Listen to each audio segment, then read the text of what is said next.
America's the greatest country in the world. Welcome to our special America on Alert, Imminent Threat. Did you know that there were this many Palestinian flags in your country? I had no idea. You see these protests all over the country. How are there so many Palestinian flags? Like some of these protests have happened, I guess, within like the ability for Amazon to deliver to people's houses. But some of these protests were right after Hamas murdered 1,400 Jews in Israel, like the day after. So that means people had these Palestinian flags on hand, ready to wave in the streets. So who are these people in the streets waving these flags? Different groups of people, I suppose. Maybe let's break them up into three groups. One group are people who have been brainwashed into supporting the oppressed all the time, right? It's like solidarity. They think of themselves as like allies, right? So if I'm a member of an oppressed group, I have to support any other oppressed group as well as an ally. And Israel is the big bad military, and they're the occupiers and the colonizers against poor little old Gaza. So we have to support the Palestinians, right? So that's one group. That's where you get it's like ignorant white women and queers for Palestine. Queers for Palestine. Did you ever look at that thing? What is that flag? Good night. You wave that in Palestine and they will cut your head off. All right, so you got that group of people, just like the fellow oppressed. Then you have terrorist sympathizers. These are people that have just come out of the woodwork over the last months here, right? College professors cheering on Hamas, a terrorist organization. This woman right here, right? She posted this cartoon. We can't even show it on the TV. It is a cartoon of 5 babies on their backs with a Star of David sliding across and severing off the heads of the babies that are now separated from their bodies and blood is gushing everywhere. Okay, she posted that on her Facebook page. Now you're like, oh, well, crazy woman and people do crazy things all the time. She was a lecturer at the University of San Diego, and she was a prominent San Diego interfaith leader. All right, her husband is the head imam at the Islamic Center of San Diego, which is the largest mosque in San Diego, which just so happens to be where 2 of the 9/11 hijackers went when they were learning how to fly airplanes into buildings. So we have these sympathizers to terrorists that have come out of the woodwork, and I had no idea there were that many of them. Then you have your terrorists. And I don't know what the answer is to this question. What's the line between a terrorist sympathizer and a terrorist? Is it this huge cavern that can never be crossed? Or is it a very fine line that could be crossed in a moment's notice? Hard to say. I suppose we'll know soon enough. Either way, it's not a small number. And it's getting worse with people coming across our border. Forget about the homegrown. That's a problem too. But we're bringing in more people. We found out fiscal year 2023, 2.5 million encounters at the border, right? Plus 600,000 known gotaways. So we're well over 3 million illegal immigrants in last fiscal year. Now you're thinking, okay, that's just, what about the unknown gotaways? I don't even know. We don't know. If there's 600,000 known gotaways, is there that many unknown gotaways? More? I don't know. So we're millions and millions of people come across the border in 1 year.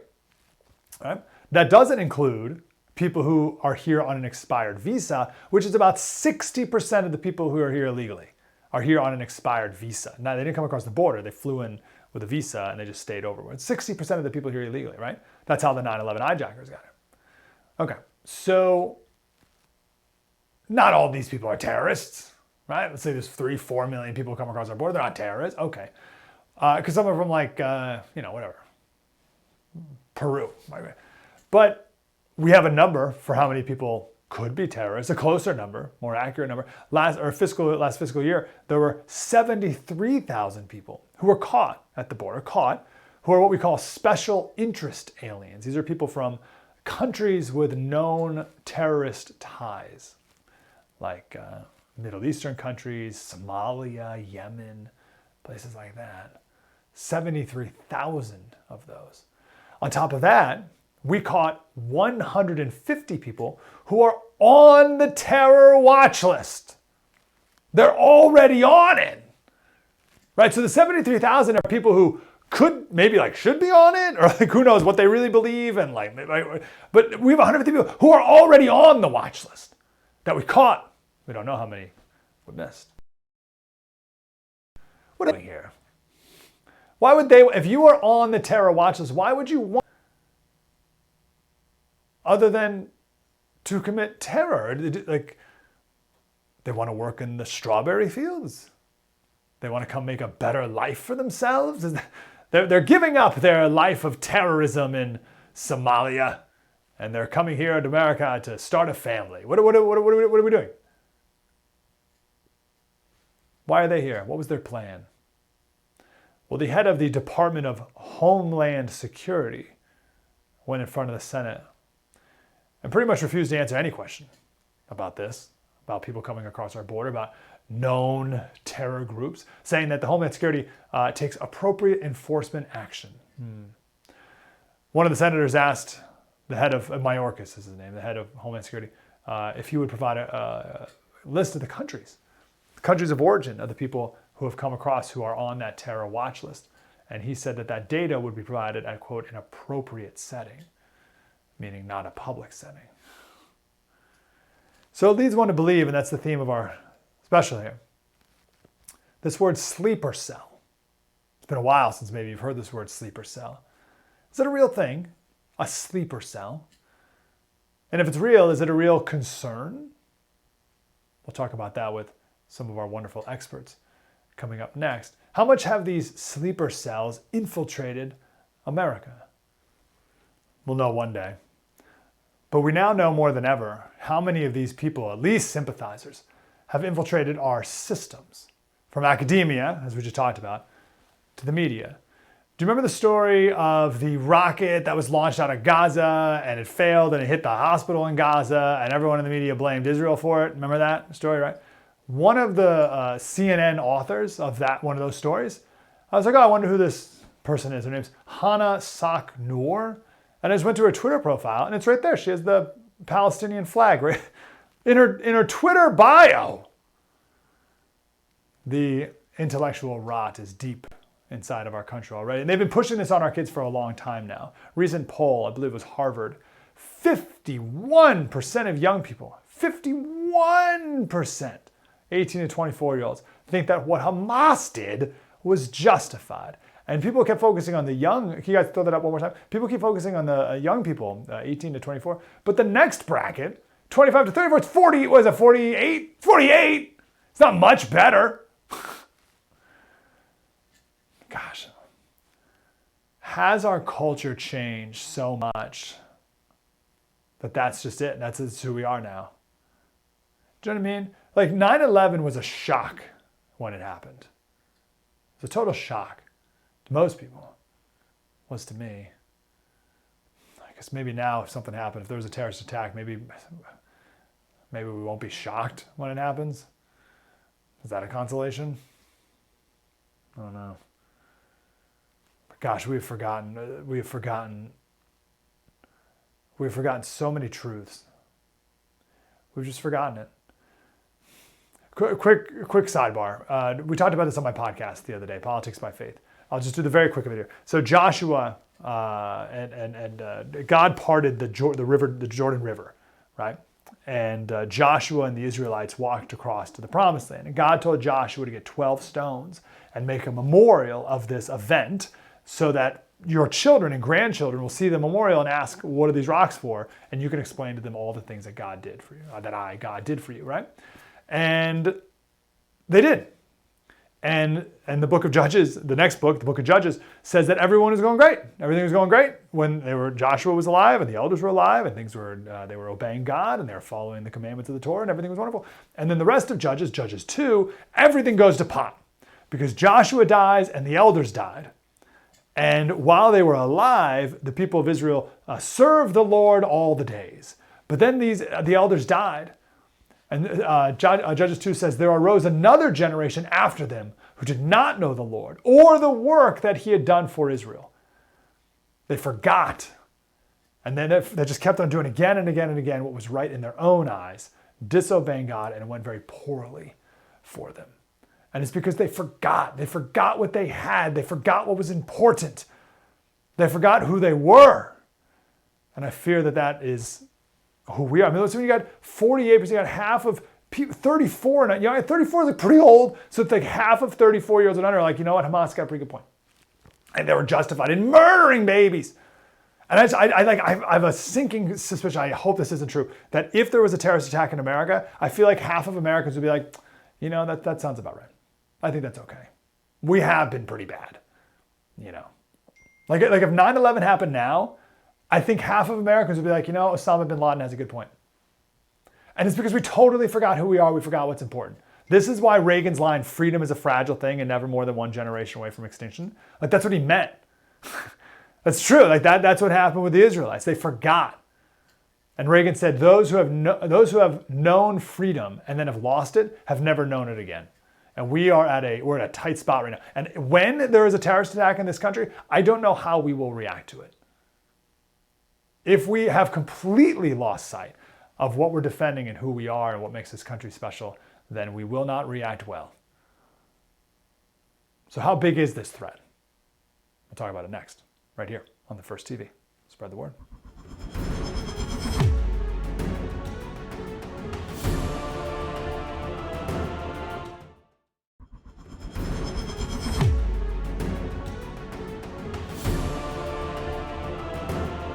On top of the homegrown violent extremist and domestic violent extremist threat, we also cannot and do not discount the possibility that Hamas or another foreign terrorist organization may exploit the current conflict to conduct attacks here on our own soil.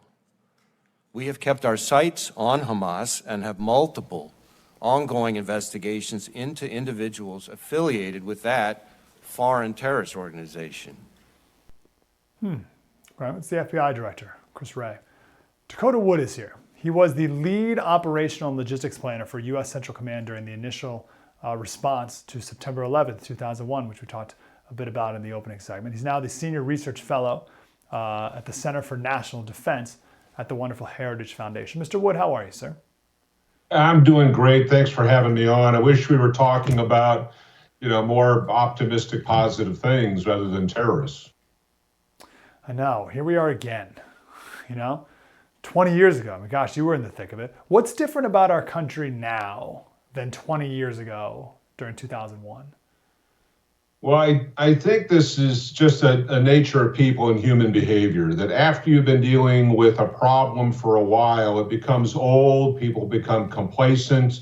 The threats that were really manifest in 9/11, we still had smoldering wreckage in, a field in Pennsylvania, New York City, and Washington, D.C., the Pentagon area. But after all that period of time, it kind of recedes into the background. And so we tend to forget that there are enemies of the United States active in the world, plotting to do harm against us and our interests and our citizens. But that can sound like warmongering and fear-mongering, and other issues come up in the news cycle to take its place. So there was clarity in 2001, clarity in 2003 when we invaded or liberated Iraq, depending on your choice of words. And now we're seeing what's going on in the Middle East. And people tend to want to avoid hard truths until it really comes to bite them in yet one more terrorist attack. And that's kind of where we're at today.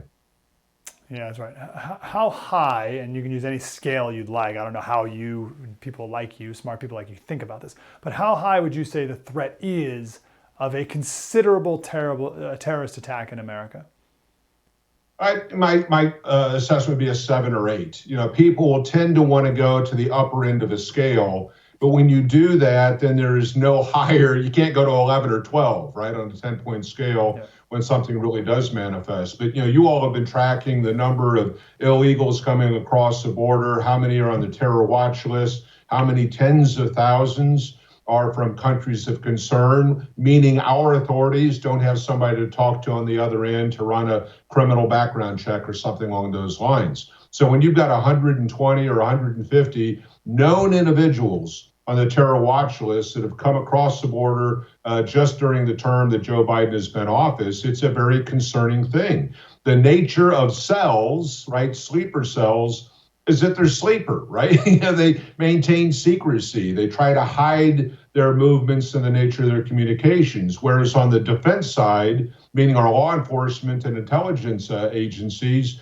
they have to get it right every single time. The terrorist only has to get it right once. So, think about the bombings that occurred at the Boston Marathon.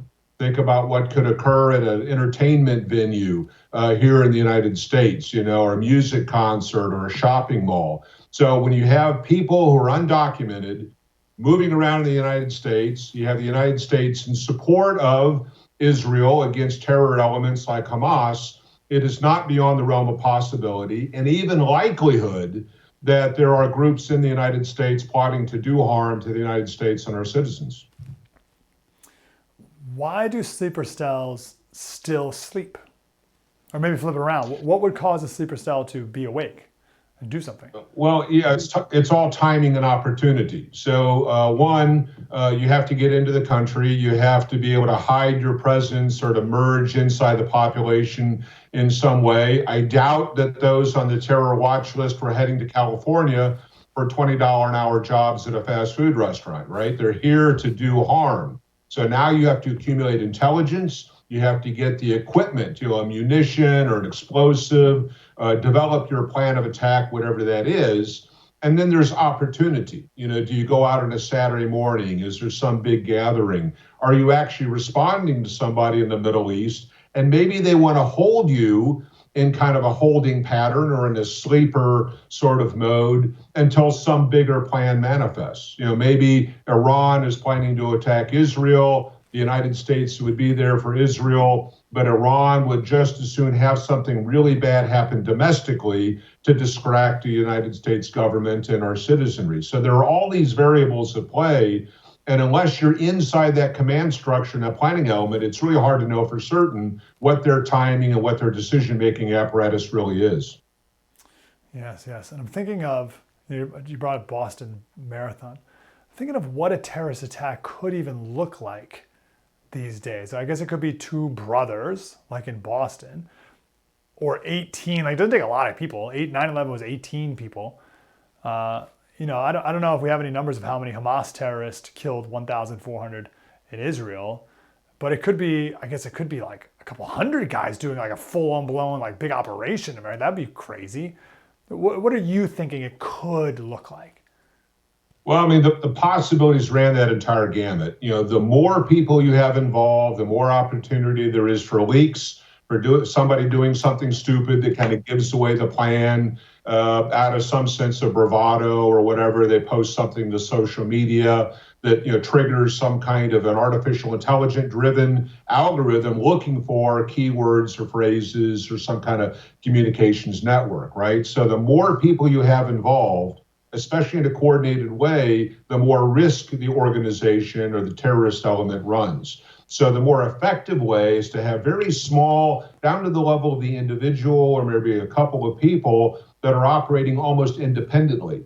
And a terrorist organization really benefits if somebody is sympathetic to their cause, but is acting on their own volition, right? I'm going to show my solidarity with Hamas or Hezbollah or Iran because I hate Jews or whatever that reason is. And so they take it upon themselves, to grab a high-powered rifle or to manufacture an explosive out of fertilizer. Remember Timothy McVeigh in Oklahoma City many years ago? That had nothing to do with a foreign entity. It was actually a domestic, terrorism sort of thing. We had the big shooting incident that occurred at a country music concert in Las Vegas. So these things can spring from a domestic audience. It doesn't have to be masterminds in Tehran, Iran, right? But it can be an individual possessing the willingness to do something and then just choosing a method of attack. A big SUV plowing through a crowd. at some kind of demonstration could certainly inflict a lot of harm and damage and kill people. So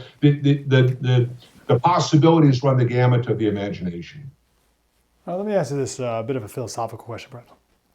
I remember back 20 years ago, when we were having conversations like this, and people said, you're overblowing it, Mr. Wood. It's not a big deal.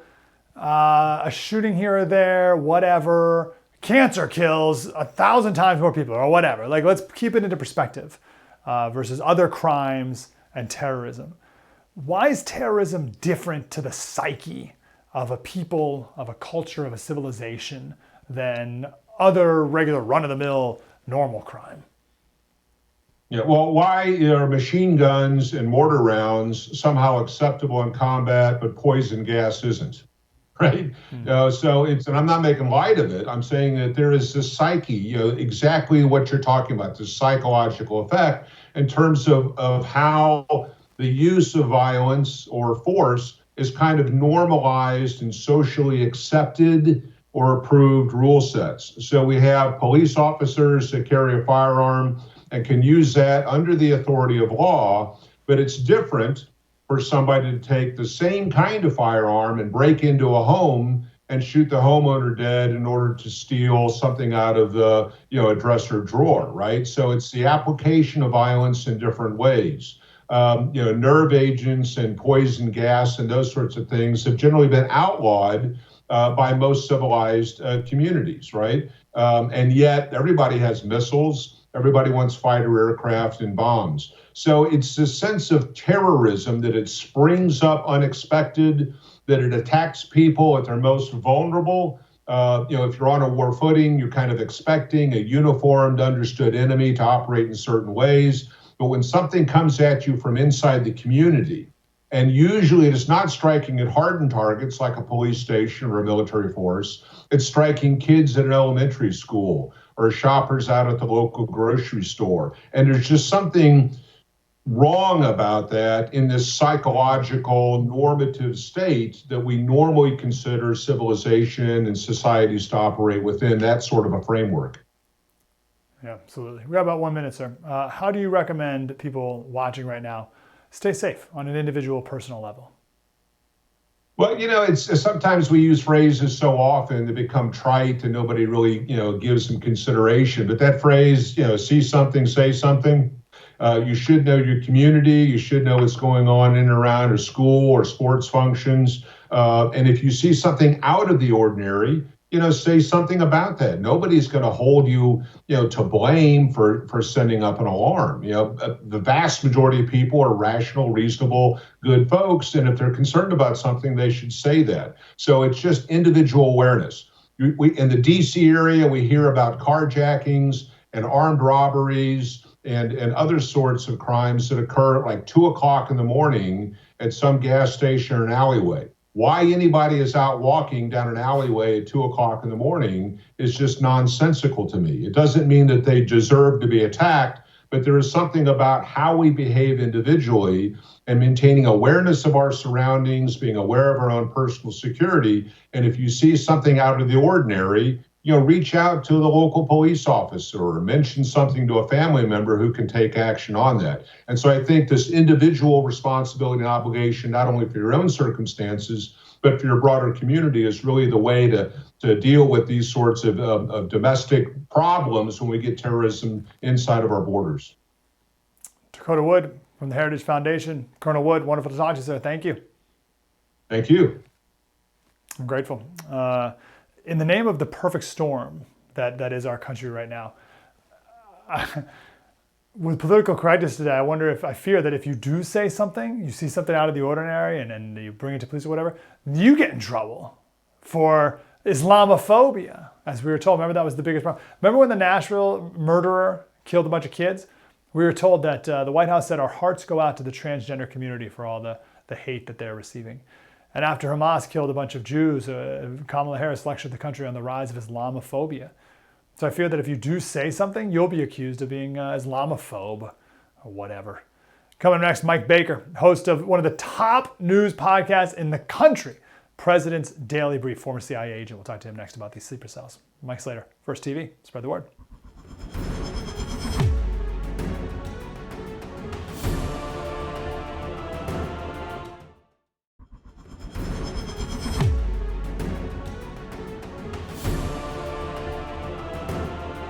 was, is it possible that somebody who wants to commit a terrorist attack during a time of elevated threat crossed the southern border into the United States already? I couldn't possibly answer that question, Peter. All I can do is tell you that we have remained vigilant to that potential threat. Mike Baker's here. He's the host of the President's Daily Brief podcast, one of the top news podcasts on Spotify. It's awesome. You must check it out. He's also the CEO of Portsman Square Group, former CIA officer. Mike, how you doing, brother? I'm doing good, man. Thank you very much. Appreciate you. How high would you rate our risk of a terrorist attack here in America? Well, I've never been a fan of the color coding, to tell you the truth. I think there's too much of a range in there, and besides, people, they get kind of immune to the terrorist threat level. Everybody came out of the global war on terror, and people are frankly just fatigued, and so I think a lot of folks are surprised by the fact that we're talking about this again. But the reality is, a terrorist threat never goes away. So at a certain point, if you want to think about it on a scale of, say, 1 to 5, then we have elevated. Say we're at, a 2. You can never stay at a high level, right? People just can't do it. But from a local law enforcement, state and federal law enforcement perspective, in the intel community, if, say, we were at a 2, no obvious chatter, no real indications out there. We're not picking up anything, but the threat always exists. We're elevated now to a 3 because we've got a significant issue, right? And anytime you've got chaos like what's going on in the Middle East right now, that chaos is exactly what terror groups are looking for, and they're always looking to maximize those opportunities. What is a sleeper cell? We've heard this term, and I think we all have a vision in our brain, like we're making a movie in our head about what a sleeper cell looks like. How should we visualize that? Yeah, you know what? It depends. It has different connotations when you are talking about different concerns. So, like when you're talking about counterintelligence, right, or espionage, then people can, maybe they saw the TV show The Americans, right? That's an example of a sleeper cell. And the Russians, over the years, Chinese, others have done that very well. You basically are putting people into the fabric of society in another country that you're targeting. And those people are basically, with very little, condensed time frame, you could be talking about decades. They establish themselves. They're just your neighbors. They're getting a job. Maybe they get another job eventually. Maybe they get a job at an interesting company, meaning that they're producing something. It doesn't have to be a government-based company. It could be doing anything, pharmaceuticals, new formula for material science. It could be anything. So that's one type of sleeper cell. When you're talking about the terror threat, it's a little bit different. But what they're still doing is they're looking for those cooperative contacts within a community where they already exist and they live and they're part of that fabric and they're in the country, right? That's what you want. You want somebody who isn't on anybody's radar. And then what you do is, if they're not already cooperative or sympathetic, right? And maybe you've learned as a terror group they're sympathetic because you've been paying attention to their social media, then you draw them in. And, that depends on how heavy a lift that is. It depends on how sympathetic they are to that particular terror group's, cause. We've seen a lot of sympathy in these last couple of weeks and months here towards the terrorism. Yeah, a shocking amount. I didn't know there were so many Palestinian flags in my country. What are the capabilities of the CIA? And what is the CIA not capable of doing? I don't mean critical. It's just like we just can't do this or don't know, or these are unknown things that we can't do, just humans can't do. So what are we on top of and what can't we be on top of as a CIA officer? Right. Well, and look, the focus for the agency is always overseas, right? So you have to think about this as sort of this task force that exists. And now after 9/11, look, before 9/11, that task force concept wasn't necessarily as efficient, obviously, as it should have been in terms of the Bureau, NSA, the agency, and others working together, sharing information. Over the years since 9/11, we've had a lot more experience doing that. We've become much better at not siloing our information. So the agency's focus is overseas. They feed intelligence on concerns, on terror groups, on individuals, on activities into this task force, essentially, right? NSA is doing the same with communications intercepts that they're picking up. And the SIGINT that we talk about, signals intelligence. And that goes in. And then you've got the FBI and state and local law enforcement, and they're working domestically within the U.S. to act on that, right? To identify, if you do, as you pointed out, sleeper cell, if you've got somebody who's in communication with a known terrorist target overseas, say that the agency is watching, along with our liaison partners, then that individual suddenly becomes a target of interest here in the States because he's in contact with a terrorist group. You would assume, that, the U.S. population would want us doing that, right? Sometimes people get squirrely with, civil rights and everything. But at the end of the day, if you've got verifiable intelligence that shows that individual is talking to a terrorist group, then, yeah, you better be on it. The agency is very good at this. It's a human endeavor, right? And so you never get the risk down to zero. But we, I would argue, of course, I'm subjective. I would argue the agency is the best intel organization on the planet. Yeah, totally. And it's a big country and it's a big world. And as you said, we're dealing with humans here. So things are going to not cross over or communicate properly, and there's going to be holes. And I just worry that something's going to fall through one of those holes. That's how that would happen probably. Well, look what in southern Israel Go ahead. With the attack on 7 October is an example of how you can have a massive intel failure. And they've been doing a hot wash on that ever since 7 October to understand how that happened, what pieces you miss, right? And what bits and pieces of intel that at the time seemed of no consequence. But when you put them all together and you step back, right, and suddenly maybe you see a picture. It's the same with 9/11, leading up to 9/11. Right? There were pieces of intel missed, not necessarily because we didn't have them in our hands, but we didn't understand the value of them, right? And we weren't adding them to other bits and pieces of intel that were coming in from a variety of sources, whether it was human intelligence, SIGINT, whatever it might be. And so that's a problem. But yeah, you never get this down to zero. But I guess going back to your original question, where are we on the alert scale? I'll be honest with you, the intel community and law enforcement, they're always up, near the top of the alert scale because they understand that the threat never goes away, and that's the job, right? But from a public perception, you can't be up there. Public perception, people walking around the streets doing their daily lives, pay attention, but you can't expect the general public to be at a high level of alert all the time. I think that's right. We've got about 30 seconds. It's a tough question for 30 seconds, Mike, but the 150 or so people who have come across our border that we've caught that are on the terror watch list, how concerned about them should we be? Like, what is it? Is it a high bar to get on the terror watch list? Or is it just someone from Somalia that maybe has a cousin or something? I don't know. Like, what does it take to get on that list? It's something we should be very concerned about. And more than those individuals that we've encountered, we need to be concerned about an unknown number of people that we haven't encountered, right? I mean, if a conservative estimate over the past couple of years is that we've got 1.5 million gotaways, right? Then in that case, you imagine that within 1.5 million gotaways, there's probably some people coming in here that would be considered special interest aliens or from countries that support or promote terrorism, whether we're talking about Syria, Iran, it doesn't matter, Yemen. So yes, the answer to your question in 30 seconds is people should be very concerned. Yeah. Mike Baker, go listen every day to the President's Daily Brief. It's one of the top news podcasts on Spotify and everywhere else. President's Daily Brief. Mike, great to talk to you, brother. Appreciate it. Sure. Thank you, brother. Appreciate you. Let's come back and try our best to find some good news in this. Right? We always like to end on a positive note. We'll do that next. Mike Slater, The First TV. Spread the word.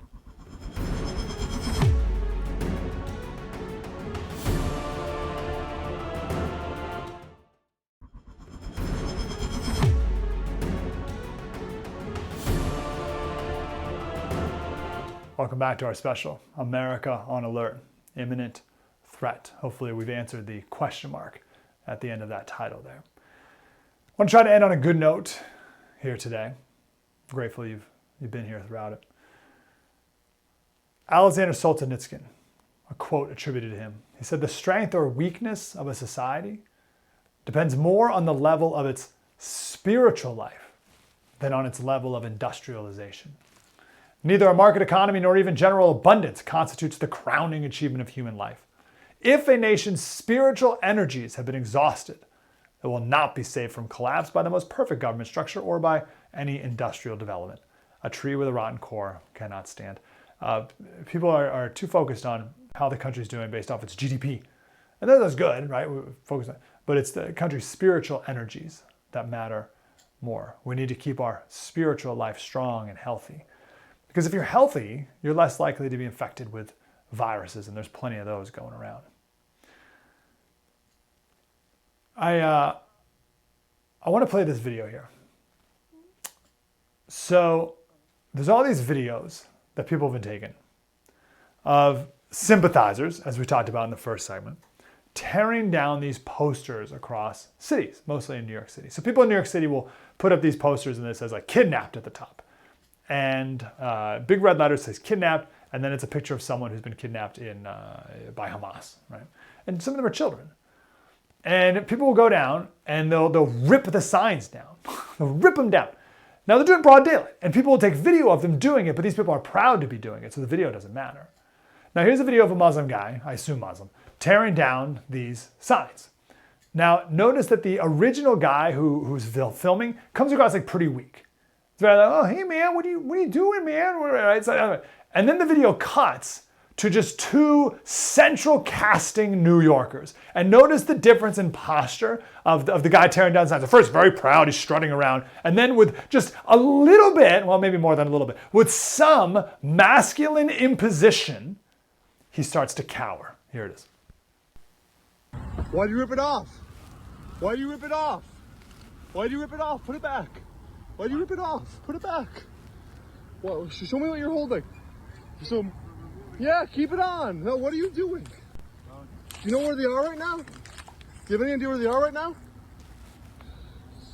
All right. I'm a veteran. I'm telling you. All right. Don't do it. I'm not Jewish. He's not Jewish. I don't know if he is or not. Doesn't matter. This is the U.S. This is New York City. You don't have a right to touch that. This is a free country. You can wave your Palestine flag and say death to the Jews or America, whatever you want. But we can put up signs, okay? Then don't rip that down. You are doing something. You're offending us. Yeah, you are. When you throw that on the floor, you're littering the city. In a minute, I'm going to litter the floor with you. You have a proof? So move the on. Do you have proof they're not kidnapped? No, so shut the up. Don't touch me. Don't touch me. I know that's what you want. I'll dying to put you in the hospital. Come on, you piece of... Notice the guy's like, right? He starts doing this. My favorite part is, I don't know if you could hear the guy. He said, "Oh, it's litter. This is littering." I love that. But if you notice, like as if like, oh, we shouldn't. You're not like he's like an HOA board president or something. Like you're not allowed to put like signs on poles. But on one of the signs he ripped off on the pole, there's two signs. One's like a furniture sale coming up on this Saturday, and the other is the kidnap sign. And he only rips down the kidnap sign, of course. But you can see like that's his cowering. Like at first he's very proud, strutting around, and then a little bit of masculine imposition, and he just cowers down to the blabbering idiot about like, oh, it's littering, it's littering. Our friend Douglas Murray, he said, more men in the West need to behave like this. Don't just film evil people pulling down posters of kidnapped children. Confront them. So someone stumbled upon that construction man. Here he is. This is how the superstars. Oh, go ahead, just say whatever you just told me. No, I'm not a superstar. I'm just a regular guy who didn't like what I saw, and it shouldn't be celebrated what I did. It should be normal. Everyone should react like that. This shouldn't be a news story because someone doesn't like posters of murdered children and kidnapped children being taken down. This should be the norm, not the exception. What that guy was doing should be the exception. Anyway, that's it. Thank you. Listen, let me shake your hands, guys. Thank you. Let me see you. Yeah. So, at first it takes that one man, but actually he had a crowd, right? There are people behind him as well. There were other construction men there. He was just the one taking the lead. And then the coward will cower. I know I mentioned this in the first segment, but it's worth reiterating, thinking about. Do you remember 9/12? Do you remember September 12th, 2001? Do you remember the day after September 11th, the unity we had in America? I don't know if we'll ever feel that again.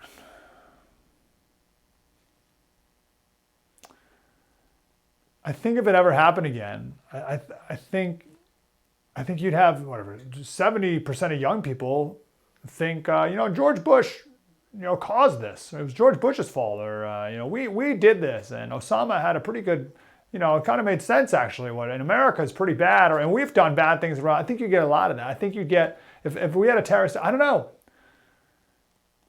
I think if we had a terrorist attack like this again, I don't know if the sleeping giant will awake from its slumber. No matter what happens, I think the sleeping giant has been poisoned.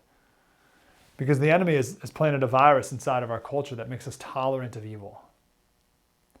The social justice crowd has so perverted the concept of justice that we're told to ignore justice in the name of toleration. We need to be tolerant of evil even. But to tolerate evil is to deny justice. Be clear. Notice there wasn't after the Hamas terrorist attack, there wasn't a lot of talk from the social justice crowd about justice. Romans 12 says, abhor what is evil and hold fast to what is good. Abhor it. But instead we're told to tolerate it. Jesus in Revelation, he's calling out different churches and he says, I have this against you to one of the churches. He says that you tolerate the woman Jezebel. But that's what we do, we tolerate evil. And because of that, there will be judgment on us, there's no question. We made tolerance a virtue over truth. God doesn't. Psalm 5:4 says, for you are not a God who delights in wickedness. Evil may not dwell with you. The boastful shall not stand before your eyes. You hate all evildoers. You destroy those who speak lies. The Lord abhors the bloodthirsty and deceitful man. We don't. God does. We don't. We tolerate it. We tolerate it. Let me end on this.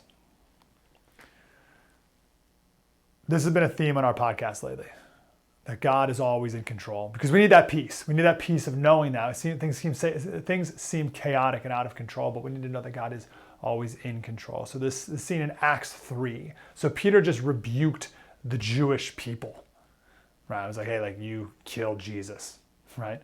And then he says, I know that you acted in ignorance, as did also your rulers. But what God foretold by the mouth of all the prophets, that his Christ would suffer, he thus fulfilled. And that's such a great line, because it's so easy to just read right past that quickly, like I often do when I'm reading the Bible. I just read it and it's like, I don't really understand that, you just move on. But the word thus, he thus fulfilled. What does that mean? He says, you acted in ignorance, right? You Jews, you acted in ignorance. Your rulers acted in ignorance, right? But through your ignorance, God's will was fulfilled. It didn't matter in the end. God's will was still fulfilled. God will fulfill his good purposes in spite of and even through the opposition of ignorant people. So know that when you're watching the news and you're taking this all in, and it's going to be a crazy time coming before the election year, know that God will fulfill his good purpose in spite of and through the opposition of ignorant people. That is an amazing thing. Praise God for that. So when you feel discouraged by the disorder and the chaos and the ignorance around you, and know that things can get much worse, God hasn't disappeared. Peter said, you ignorant people, your rulers were in it, but it didn't matter. God fulfilled his purpose anyway through those ignorant people. So no matter what kind of opposition we face, no matter what kind of ignorance is ruling the day, nothing is beyond God's power here. Let's be grateful for that. God will fulfill his purposes always. So don't let people fill you with fear. Fear is a tool to control. Have peace that no matter what is going on, he thus fulfilled. Mike Slater, The First TV. Thanks for being here. Spread the word.